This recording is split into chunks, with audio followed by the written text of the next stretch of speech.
Assalamualaikum warahmatullahi wabarakatuh. Selamat datang di Rili Channel, teman-teman. Di video kali ini saya akan membahas atau menjawab pertanyaan dari salah satu subscriber Rili Channel, yaitu bagaimana sih caranya menambahkan anggota atau peserta baru untuk BPJS perusahaan. Kemudian seperti apa syaratnya, bagaimana caranya, siapa sajakah yang berhak masuk untuk menjadi anggota atau peserta dari BPJS Kesehatan Perusahaan. Kemudian juga seperti apa sih potongan gaji yang akan dilakukan oleh perusahaan dalam melakukan pembayaran BPJS Kesehatannya, teman-teman. Oke, tapi sebelum kita melakukan pembahasan lebih lanjut, tidak bosan-bosan dalam rangka membantu pemerintah upaya mencegah virus COVID-19, saya mengajak kepada teman-teman untuk melakukan protokol kesehatan dengan baik dan benar, yaitu diantaranya dengan menjaga jarak, mencuci tangan, dan tidak lupa untuk selalu menggunakan masker ya teman-teman.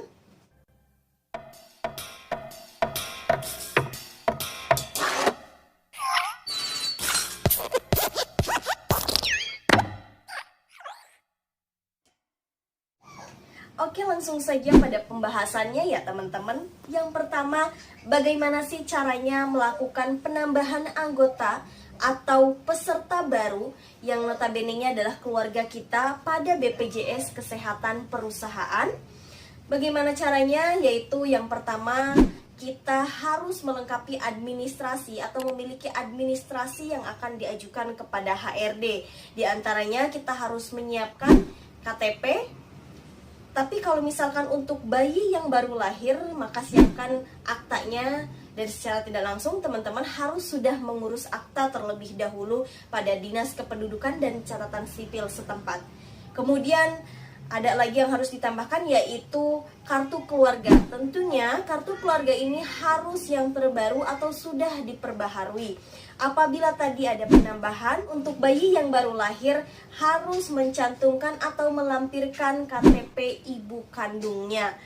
Itu semua akan diajukan atau bisa diajukan kepada HRD, yang nantinya HRD akan melakukan penambahan anggota ataupun peserta melalui aplikasi ataupun sistem eDabu BPJS Kesehatan yang dimiliki oleh perusahaan. Oke, untuk yang kedua pembahasannya yaitu tentang siapa sajakah yang berhak atau yang dapat diikut sertakan pada BPJS Kesehatan Perusahaan dari si pekerja tersebut, yaitu istri ataupun suami, anak sampai dengan ketiga. Jadi maksimalnya untuk peserta BPJS Kesehatan Perusahaan itu ada 5 orang.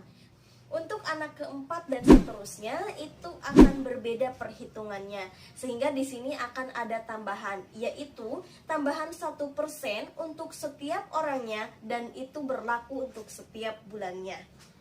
Oke, langsung saja pada pembahasan yang ketiga, yaitu bagaimana sih perhitungannya atau berapa sih potongan untuk pembayaran BPJS Kesehatan ini. Tadi bagaimana kalau saya anggotanya itu ada 5 orang, karena saya memiliki 3 orang anak. Oke, saya akan memberikan perhitungan bagaimana sih cara untuk melakukan perhitungannya, dan teman-teman bisa koreksi dengan slip gaji teman-teman yang selama ini dilakukan oleh perusahaan. Oke, aturannya adalah perhitungan yang harus dibayarkan itu sebesar 5% dari upah yang dilaporkan oleh perusahaan.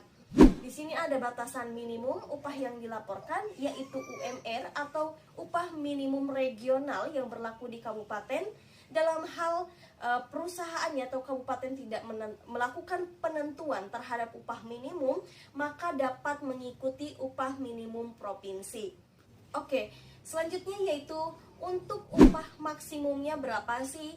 Upah maksimum yang dilaporkan oleh perusahaan kepada BPJS Kesehatan yaitu 12 juta. Dalam hal ini, perusahaan sebenarnya berhak memberikan informasi kepada BPJS Kesehatan walaupun gajinya di atas 12 juta. Contoh mungkin 15 juta, 20 juta, silahkan saja. Tetapi perhitungan dari BPJS itu sendiri adalah angka maksimumnya sebesar 12 juta. Lalu rinciannya seperti apa 5% tersebut? 4% itu akan dibayarkan oleh perusahaan dan 1%-nya akan dibayarkan oleh karyawan. Apakah karyawannya yang akan melakukan pembayaran langsung? Tentu tidak, teman-teman. Pada saat teman-teman menerima upah, itu akan secara otomatis dipotong 1% dari upah teman-teman untuk dilakukan pembayaran BPJS Kesehatan yang akan dibayarkan oleh perusahaan. Oke, di sini saya akan memberikan contoh perhitungannya dengan menggunakan angka ya teman-teman. Contohnya yaitu gaji teman-teman itu ada di angka 4.400.000. Tadi upah yang dibayar untuk perhitungan yang akan dibayarkan oleh perusahaan adalah sebesar 4% dari upah yang dilaporkan. Artinya 4% dikali dengan 4.400.000 yaitu hasilnya di angka 176.000. Itu yang akan dibayarkan oleh perusahaan.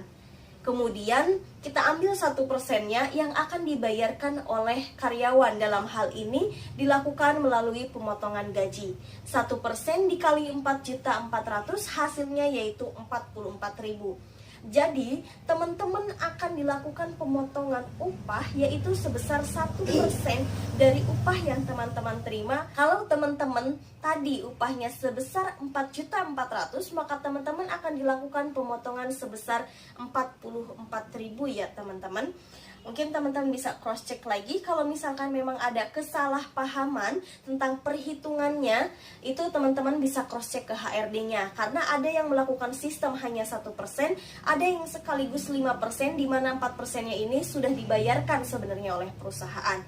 Oke teman-teman, kemudian dari sini total secara keseluruhan yang dibayarkan oleh perusahaan untuk BPJS Kesehatan teman-teman dan keluarganya apabila gajinya di angka 4.400.000 yaitu sebesar 220.000 untuk per bulannya. Oke teman-teman, itulah tadi penjelasan tentang bagaimana sih caranya, kemudian syaratnya, siapa saja dan perhitungannya dalam hal ada penambahan anggota baru untuk di fasilitas BPJS Kesehatan perusahaan ya teman-teman.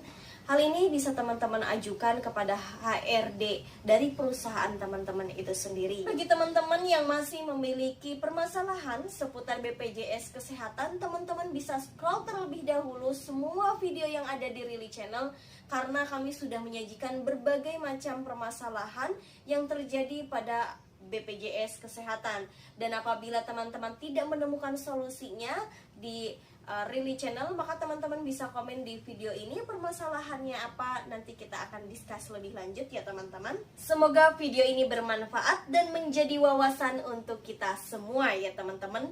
Jangan lupa dukung selalu Rilly Channel dengan cara tekan tombol subscribe, kemudian like, komen, dan share ke teman-teman semua. Dan jangan lupa nyalakan lonceng notifikasinya ya teman-teman, supaya selalu update dan menerima informasi terbaru seputar Rilly Channel teman-teman. Oke, terima kasih. Wassalamualaikum warahmatullahi wabarakatuh.